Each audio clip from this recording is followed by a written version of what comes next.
There will soon be another vacancy in the State Assembly. Amherst Republican Jim Hayes announced today that he is resigning effective September 6th.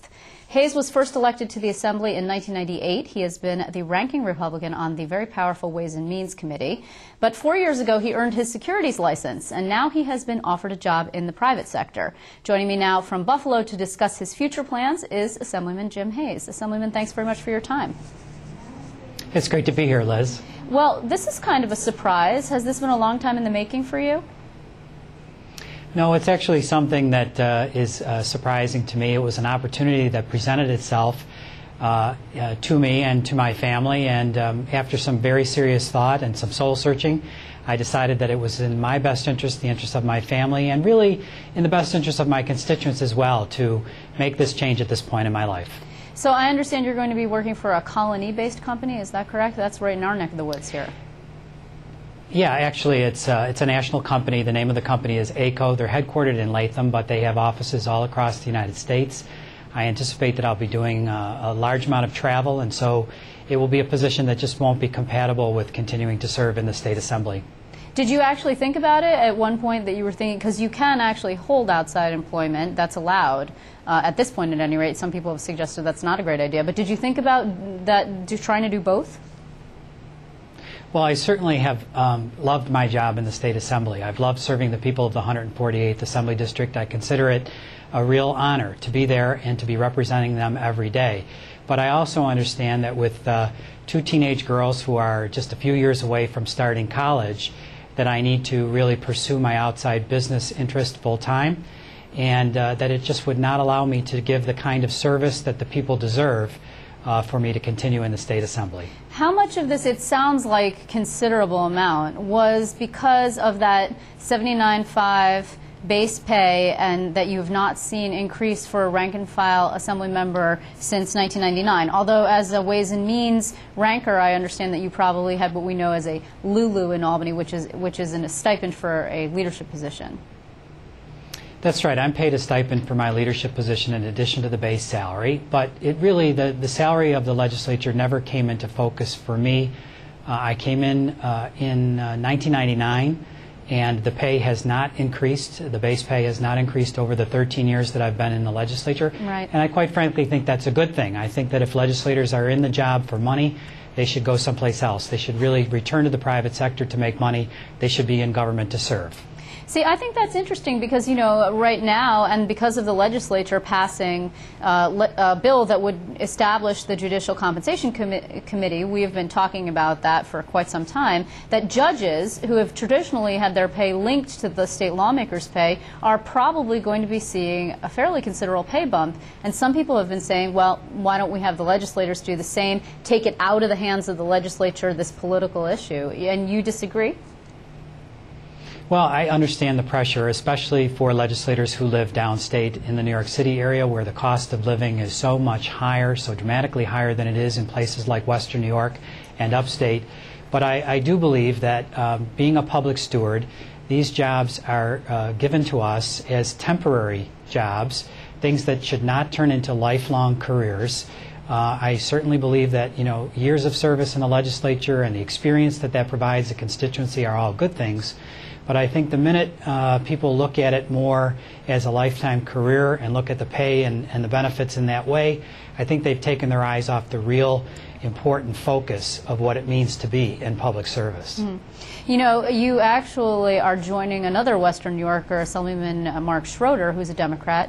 We expect is also going to be resigning because he's more or less a shoo-in for the Buffalo Controller's job. And right, there are 6 special elections to fill Assembly positions on September 13th. It's like an epidemic. Why are you guys all leaving at the same time, or is it just happenstance? Well, I think it's probably happenstance. I think each individual probably has a specific and very different reason for leaving. I know some of my colleagues are leaving to take positions in the administration and the executive branch. Others, like Assemblyman Schroeder, have an opportunity to serve at the local level. And for my situation, I'm leaving to pursue a career in the private sector. So I don't think that there's any one correlation that you can draw through all of those announcements, but I think the change is a good thing. I think the legislature will survive it. In fact, it will probably be better for the new blood, the fresh representation that can come into the process to get the work of the people done. You also make this mention when you put out your official statement when you announced that you were leaving today, that you feel gratified that some of the things that you've been pushing, particularly fiscal conservatism, no new taxes, etc., were enacted under a Democratic governor, and that you feel comfortable leaving the state in his hands, really, more or less. I find that sort of amazing. You're basically praising this Democrat, this progressive on social issues Democrat.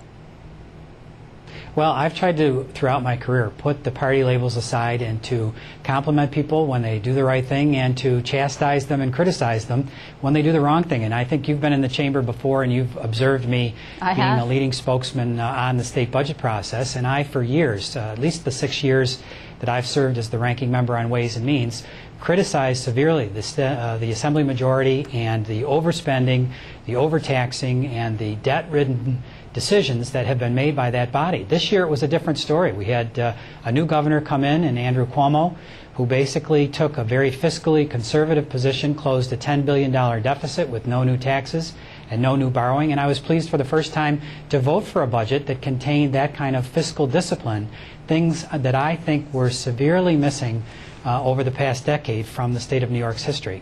You know, also in your statement, you praise Governor Cuomo, and as we just mentioned, and Governor Pataki. There were two governors in between there, Governor Spitzer and Governor David Patterson. Did you not think that their job, on the job, which was actually pretty brief for both of them, was worthy of mention? Right. I think both of the Governor Patterson and Governor Spitzer both had a very brief term of office and served very briefly. And so I did not mention them, but I came in with Governor Pataki in 1999, and I thought Governor Pataki did a tremendous job trying to reform the way state government worked. And I also believe the same thing as I'm going out, having served with Governor Andrew Cuomo. I think he's done a terrific job as well, and I compliment both those governors. The governors in between, I think, just served too short of a time to really make their mark. Governor Pataki now being talked about as a potential presidential contender. Again, this is something that actually has been, this is the second time we've talked about it at least, if not more. What are your thoughts on that? I mean, he definitely did hold the line on taxes when he first came in, but he's come under fire from members of your party and some conservatives for the later years when he sought to get reelected in a Democrat-dominated state and moved to the left. Well, you know, politics is really the art of compromise, and to have the principles of smaller government, more efficient, more effective government, I think was something that followed him throughout his whole tenure. But certainly what we've seen in Washington and what we've seen in the past in Albany in terms of gridlock is not something that the people want. I think people want the government to work. They want it to work efficiently and effectively, and they really expect their leaders to put aside the partisan differences, reach across the aisle, to compromise where necessary to get the job done. I think nowhere has public disappointment been shown more than what has happened recently in Washington and our Congress, and I hope that that kind of spirit does not return to the legislature in Albany, given the many things that were accomplished this past session. Do you think that George Pataki has a shot on the national stage? I certainly do. I think the national stage this year is wide open for Republican candidates. I think Governor Pataki has a tremendous record to bring to the national debate, and I welcome his involvement in the candidate selection process. You know, just on a parting note, who do you think might be in line to take your position on Ways and Means? It's a difficult position. It's a powerful committee, and you spent a lot of time sparring with Assemblyman Denny Farrell. He's the chairman. You would actually debate the budget, and you spent a lot of time standing on that floor in the Assembly. Who do you think will take your place? I'm not sure. That'll be a decision that will be left to Assembly Republican leader Brian Kolb. I certainly think there are a number of my colleagues who have both the talent and the interest to perform the position. It is an important position because it has a platform from which to speak the conservative principles of our conference when it comes to budgetary matters. But I don't think there will be any small number of people that the Republican leader Brian Kolb can choose from to take that job. And any favorites for your seat? Do you believe it'll remain in GOP hands?